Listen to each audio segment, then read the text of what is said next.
একটা ভুল যেটা তুমি প্রতিদিন করছো কিন্তু জানো না এটা ধীরে ধীরে তোমার জীবন শেষ করে দিচ্ছে। জানলে হয়তো 5 বছর আগেই জীবন বদলে ফেলতে পারতে। এই ভুলটা হলো নিজেকে ছোট করে দেখা। আমার দ্বারা হবে না, আমি এতটা ভালো না, আমার বয়স হয়ে গেছে, আমার ব্যাকগ্রাউন্ড নেই।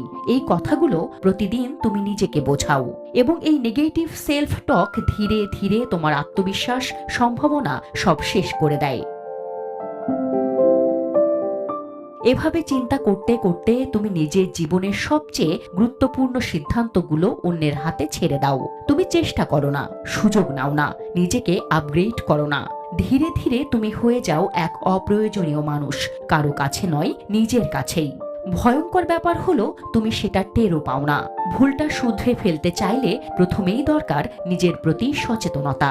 যখনই আমি পারবো না ভাবনা আসবে, নিজেকে প্রশ্ন করো, আমি সত্যিই পারি না নাকি ভয় পাচ্ছি।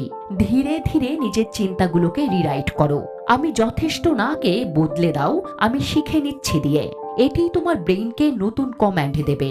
জীবন পাল্টাতে শুরু করবে ধীরে ধীরে, চুপি চুপি। স্টিভ জবস, অপেরা উইনফ্রে, এমনকি আলী, সবাই জীবনের একটা সময় নিজেকে প্রশ্ন করেছিলেন। তারা শিখেছিলেন মনে যেটা বিশ্বাস করবে সেটাই সত্য হয়ে দাঁড়াবে। এটা কোনো মোটিভেশনাল বুলি না, এটা নিউরোসায়েন্স দিয়ে প্রমাণিত। ব্রেইন সেই অনুযায়ী রিয়েলিটি তৈরি করে যা তুমি বারবার চিন্তা করো।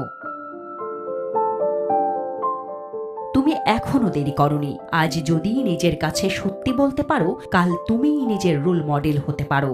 শুধু মনে রেখো, তুমি যা ভাবো সেটাই একদিন সত্যি হয়ে দাঁড়ায়। Desk report, Dhaka express.